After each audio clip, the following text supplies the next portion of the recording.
DMTV Info, votre chaîne d'information en temps réel. La politique, la santé, le sport, les faits de société, la musique, les rumeurs et bien plus encore. Vous découvrirez cela dans notre chaîne DMTV Info.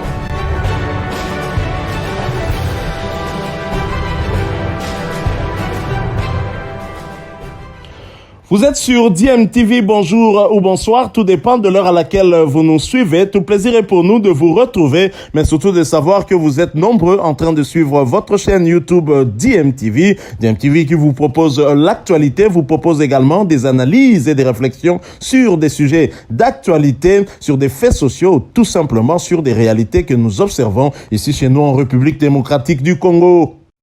Stage des léopards de la République démocratique du Congo à Bahreïn pour préparer justement les barrages des éliminatoires de la Coupe du Monde Qatar 2022. Nous sommes bien évidemment dans la zone Afrique.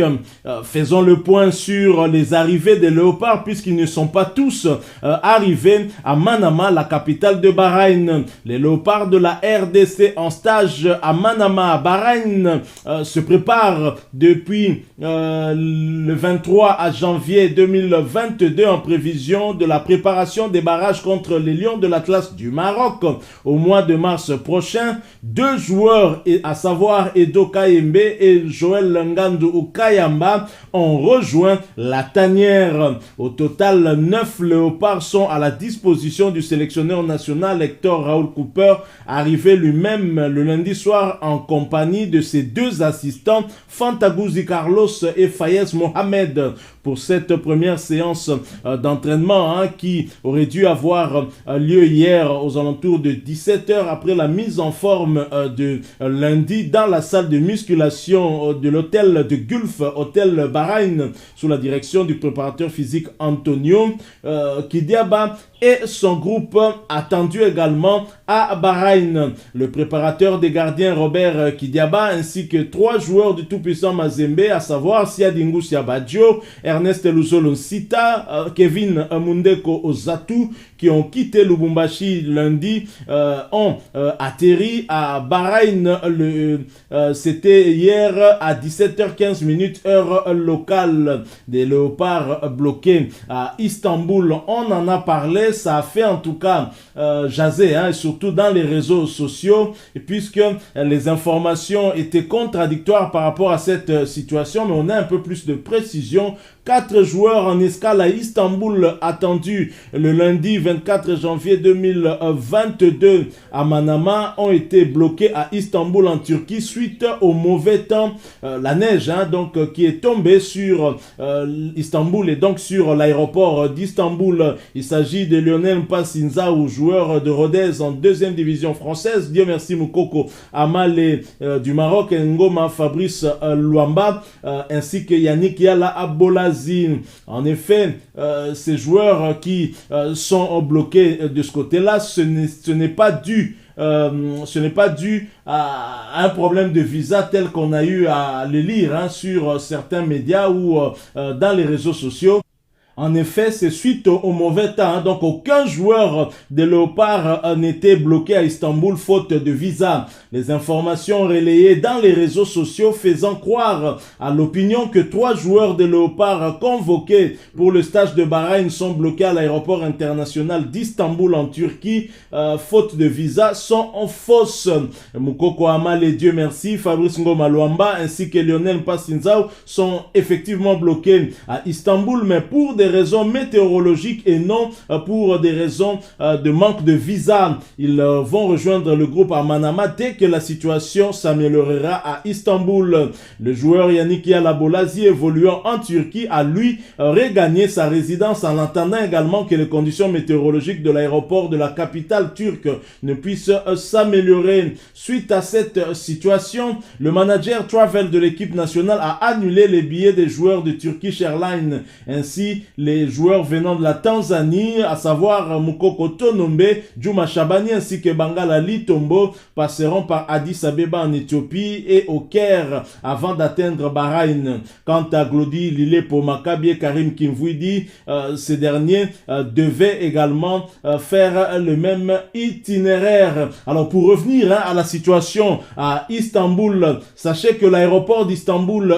qui est le premier aéroport paralysé à cause de la neige, des chutes de neige paralysent l'aéroport le plus fréquenté d'Europe, Istanbul Havalimani. C'est hier, mardi 25 janvier. L'aéroport international d'Istanbul, le plus fréquenté d'Europe en 2021, restera donc fermé jusqu'au mardi 25 janvier dans l'après-midi, tandis que la plupart des vols seront suspendus jusqu'à minuit en raison d'abondantes chutes de neige, ont annoncé mardi les autorités. Suspendus depuis lundi, les vols devaient initialement reprendre à 4 heures mardi, heure locale, 1 heure temps universel. Mais après l'évaluation de la situation, la direction de l'aéroport a reporté la reprise de ses opérations à 13 heures, soit 10 heures temps universel, a-t-elle annoncé sur Twitter. Voilà donc, et ainsi, du côté de la République démocratique du Congo, suite à cette situation, on a quand même pris des dispositions. Le travel manager de Léopard a donc décidé de se déplacer en tout cas pour l'agence Turkish Airlines afin de trouver la solution pour ces joueurs convoqués pour le stage de Bahreïn. Voilà pourquoi il a eu à annuler les billets des joueurs qui n'avaient pas encore effectué les déplacements afin de les orienter cette fois-ci du côté d'une autre compagnie qui allait éviter justement la Turquie. Et du côté de Bahreïn, nous avons également des échos de ce côté-là. Les Léopards ne se sont pas entraînés hier mardi et pour cause, les autorités locales avaient exigé la présentation des tests PCR négatifs à la délégation congolaise avant de leur donner accès au terrain d'entraînement. Ils se sont entraînés en salle en attendant les derniers résultats des 3 joueurs du tout-puissant Mazembe qui ont rejoint le groupe hier mardi, ce qui porte le nombre de joueurs à 11. Notez que le match amical entre la République démocratique du Congo et Bahreïn est prévu le 1er février prochain. Entre-temps, du côté les nouvelles de Lilepo Maccabi ainsi que de Karim Kimvouidi qui devait partir de Kinshasa. Lilepo est bien en route pour Bahreïn, mais Karim Kimvouidi, il y a l'incertitude qui plane. Sélectionné par Hector Roll Cooper, l'attaquant de l'ASV Club Glody Lilepo Maccabi devrait quitter Kinshasa dans la soirée du mardi, direction Bahreïn pour rejoindre la sélection congolaise qui se prépare pour les barrages des éliminatoires de la Coupe du Monde Qatar 2022. Selon certaines sources, l'attaquant de l'ASV Club a été appelé pour se rendre à l'aéroport où il devait décoller tard dans la soirée pour Istanbul puis Bahreïn, lieu du stage. De son côté, Karim Kimvouidi traîne encore à Kinshasa et ne sait pas encore s'il se rendra au lieu du stage ou non. Selon une source proche du joueur, le meneur de jeu du Daring Club Motema Pembe, qui avait malheureusement perdu son passeport il y a quelques jours, a reçu un tout nouveau. C'était le lundi. Il ne restait plus que son billet pour qu'il puisse quitter Kinshasa. Chose qui traîne au moment où il était prévu de s'envoler ensemble avec l'attaquant de l'ASV Club Glody Lilepo Maccabi. Le jeune joueur immaculé s'inquiète et perd espoir de répondre à l'invitation d'Hector Roll Cooper qu'il a découvert en Égypte lors du récent stage des Léopards de la RDC, ceux évoluant en Afrique. La même source nous renseigne que les proches du joueur ont tenté de joindre le ministère des Sports et Loisirs pour en savoir plus, mais pas toujours des nouvelles rassurantes. Pendant ce temps, ce stage des Léopards à Bahreïn a démarré et devra faire 10 jours. À noter que en marge de ce stage, justement, les Léopards vont affronter l'équipe nationale de Bahreïn qui est positionnée à la 91e place au classement FIFA, le tout dernier, celui du mois de décembre. Et la RDC pointe à la 64e position. Bon, on espère en tout cas que la Fédération congolaise de football association à travers le travel manager des Léopards pourra en tout cas trouver une solution à cette situation de Karim Ki-Mvouidi. Alors les Léopards bien évidemment vont affronter le Maroc, hein, on le sait, le sort a choisi le Maroc pour la République démocratique du Congo. Alors quid justement des infos concernant cet adversaire qui depuis que la Coupe d'Afrique des Nations a débuté au Cameroun a joué 4 rencontres pour 3 matchs gagnés et 1 match nul. C'est dire que le Maroc continue à rester dans une très très bonne dynamique, une équipe qui ne perd pas souvent, et sur les 11 derniers matchs en considérant les éliminatoires de la Coupe du Monde Qatar 2022 dans la phase des groupes ainsi que la Coupe arabe et bien évidemment aussi cette compétition de la Coupe d'Afrique des Nations, sur les 11 derniers matchs le Maroc a fait le Maroc a eu à gagner 9 rencontres, hein, et le Maroc a eu à perdre une seule rencontre et 2 matchs nuls. Et il faut noter que pour la rencontre perdue, c'était contre l'Algérie du côté dans le cadre de la Coupe arabe, hein, et le score final était de 2 buts partout et les Marocains sont tombés certainement dans la séance des tirs au but. C'est dire que cette équipe marocaine est une très très belle équipe, hein, que nous devrions certainement respecter et donc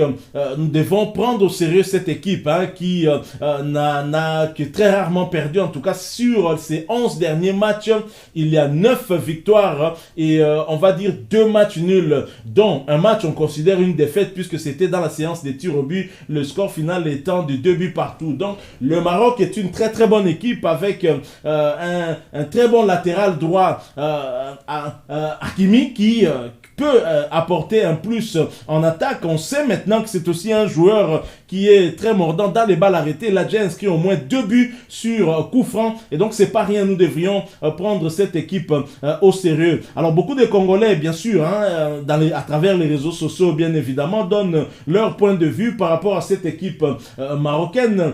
Beaucoup, hein, certains estiment qu'il n'y a rien de grave, hein, rien à craindre. Les Malawites qui ont joué contre les Marocains ont eu peut-être un complexe d'infériorité, ce qui ne sera pas le cas pour la République démocratique du Congo, avec un attaquant comme Elia Meshak ou encore Silas Katompa en attaque et Godingonda ou Arthur Maswaku sur le côté gauche en défense. Hakimi ne fera pas de telle montée. Ça c'est l'avis d'un Congolais qui s'est exprimé dans les réseaux sociaux, mais toujours dans les réseaux sociaux il y en a qui sont venus quand même le recadrer, pensant que finalement le Maroc montre de très belles choses, hein. Le Maroc est une machine, il y a un Congolais qui le dit, le Maroc est une machine et donc nous devrions prendre cette équipe au sérieux plutôt que de nous plonger dans une sorte de complexe de supériorité. C'est vrai que ça il faudra éviter aussi, déjà que les confrontations entre les deux pays c'est très équilibré, même si lors des 2 derniers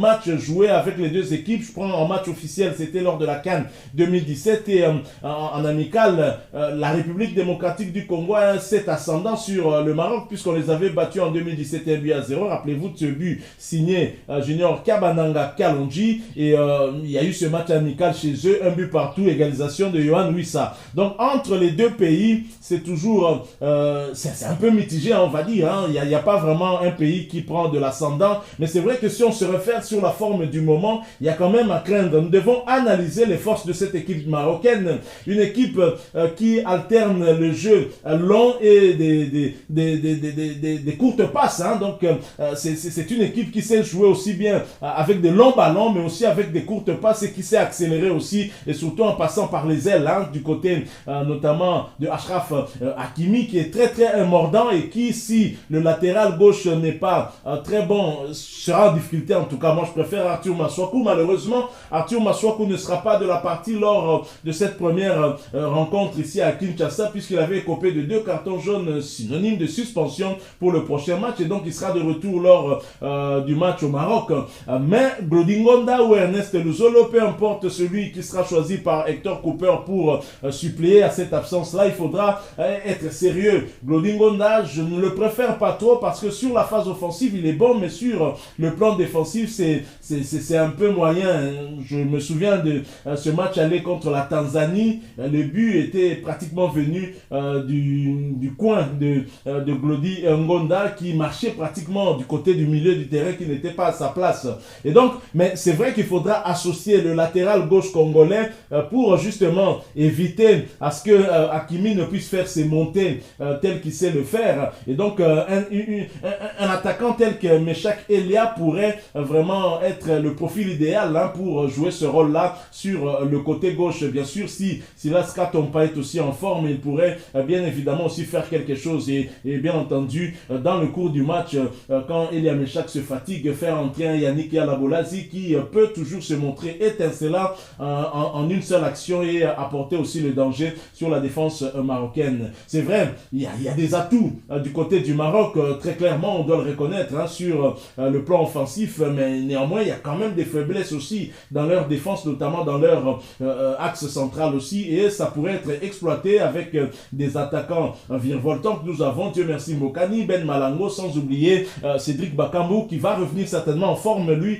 qui évolue cette fois-ci du côté de Marseille. Alors on va voir, le Maroc s'est qualifié pour les quarts des finales, on verra bien, on continue à suivre cette équipe pour voir ce qu'elle va continuer à proposer, mais en attendant, la RDC elle-même se prépare aussi du côté de Bahreïn. On va voir également quel visage nous allons montrer lors de ce match contre la sélection de Bahreïn. Ce sera le 1er février prochain. Voilà, donc nous nous arrêtons ici, mais donc le stage de Léopard, nous continuons à en parler. On va revenir donc vers vous pour vous donner les dernières informations de nos Léopards. Si vous avez aimé ce sujet, laissez-nous un maximum de j'aime. Merci de partager avec nous votre point de vue en nous les laissant à travers un commentaire. Abonnez-vous sur cette chaîne si vous êtes nouveau ou ancien que vous ne vous êtes pas encore abonné. N'oubliez pas d'activer la petite cloche de notification en cliquant tout simplement sur celle que vous verrez apparaître dès que vous serez abonné, parce qu'elle vous permettra de ne plus rien manquer des prochaines vidéos que nous allons vous proposer. Encore une fois, merci à vous, avec espoir de vous retrouver bientôt dans un autre sujet d'actualité. En attendant, portez-vous bien et DMTV vous dit au revoir.